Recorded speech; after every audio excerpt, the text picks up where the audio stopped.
Hello guys, and welcome back to another session edition of my blog here, Dude's Blog. It's Labor Day.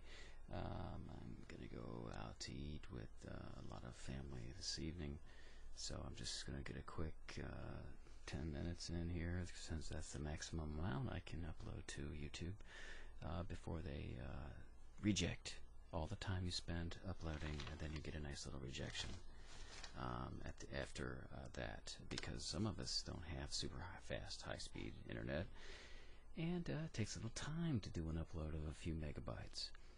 Like DSL, the slowest one has like a 128K upload speed, which is about the speed of twice as fast as the download speed of the modem over the telephone line we used to use. So yeah, it takes significant time. Anyway, I'm not using Windows Vista and the audio application that I used this morning at about 1 a.m., where I received a crash after recording for 20 minutes, and the application just had an error, and so I now have the application over on an XP, a whole separate computer, so I can surf the web on one and just have only the recording going on the other laptop. So let's get into the news. We got the Drudge Report in front of us here, and it looks like it's a bunch of Obama pre-release information. Obama saying, "I hope you'll all wash your hands a lot." Obama saying, "I'm working hard to fix your classrooms. Fix them up." Sound familiar? Fix up your car, cash for clunkers. Fix up your trade, cap and trade. Fix up your environment, carbon credits, and I'll fix up your classrooms. With what money, Obama? With what money? I've been unemployed for over 3.5 months, going on 4 months, and if companies can't keep people hired, how in the world are you going to pay for classrooms to get fixed? That's my question to you, Mr. President. He's going to protect the environment. There were times I was lonely and felt like I didn't fit in. Is this kind of like a desperate plea by the Obama administration to try and raise his numbers up from the very low points that they are, below, I believe 40% or so, that approval rating he's got now? Yeah, it just seems like a desperate attempt to go to the impressionable minds of the youth of the country, and indoctrinate them in the ways of large government. Will the nanny state take care of everybody, do everything for everybody, provide shelter, food, health care, benefits, and nice places, and psychologically relate by saying, I too didn't fit in, because he was lonely and felt like he didn't fit in. And I'm not going to go to that mulatto whole can of worms there and get into race situations with that. But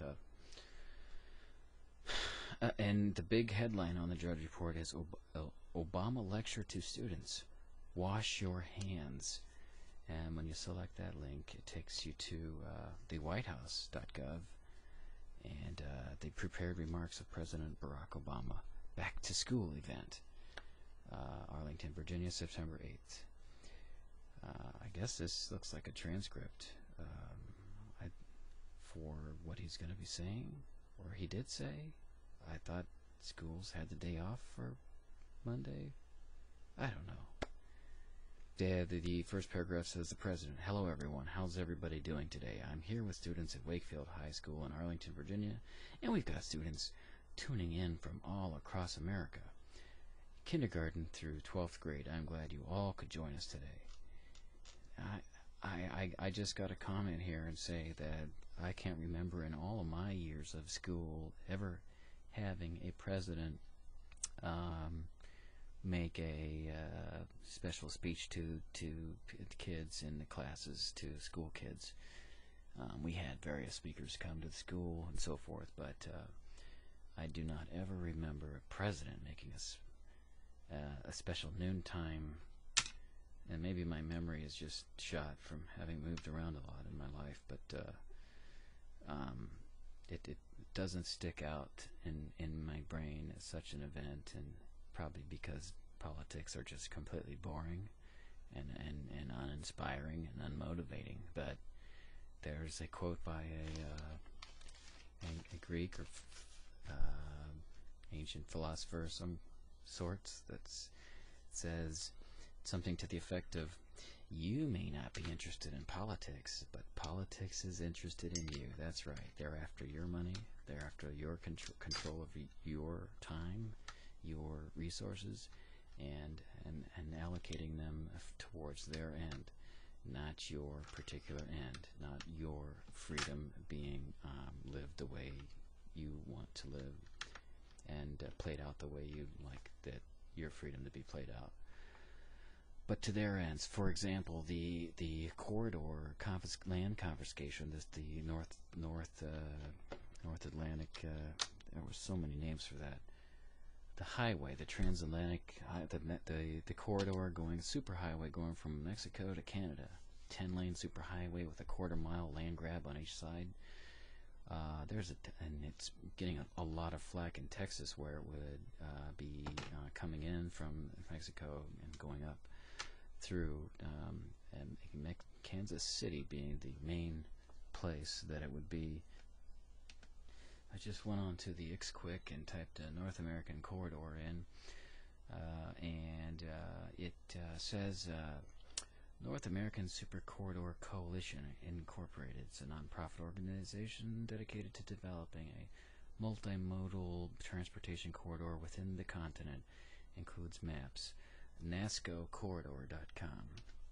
So the North America Super Corridor Coalition. It's got a big picture of it's NASCOcorridor.com of the U.S. and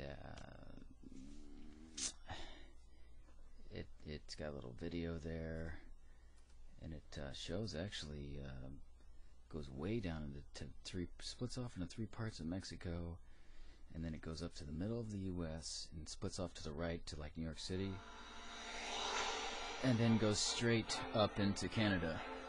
And you can hear it in the background. It's playing a YouTube video.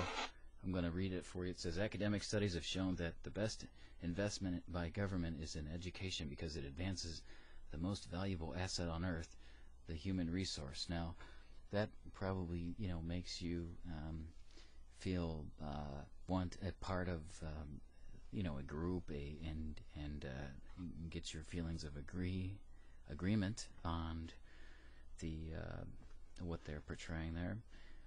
It sounds good, yeah. So get ready for this for the knockdown, because they've given you the feel good, and here comes the sucker punch is coming. It says the second best investment by government, right off the bat. Transportation infrastructure. That's an oxymoron. You can't say investment and government in the same sentence and have anything good come out of it, because they do not go hand in hand. Their government doesn't do any investing for the people.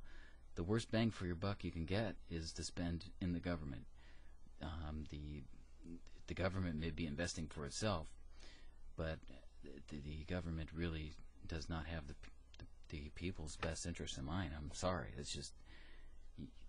It's easy to see that, and if you're having the wool pulled over your eyes by the mass media, ABC, NBC, CBS, Fox, and other networks that are majority owned by the Rupert Murdoch, and just a handful. It used to be not long ago, not too many decades ago, there was over 50 different ownerships of mass media, and now I think it's only 5 that own most of 90% of the world's mass media. Spanning almost 2,500 miles through eastern and central Canada, crossing the central United States and Mexico. Listen to this. The NASCO Trade Corridor is a multimodal transportation network that connects 71 million people and supports a large part of $1 trillion in total commerce between the three nations.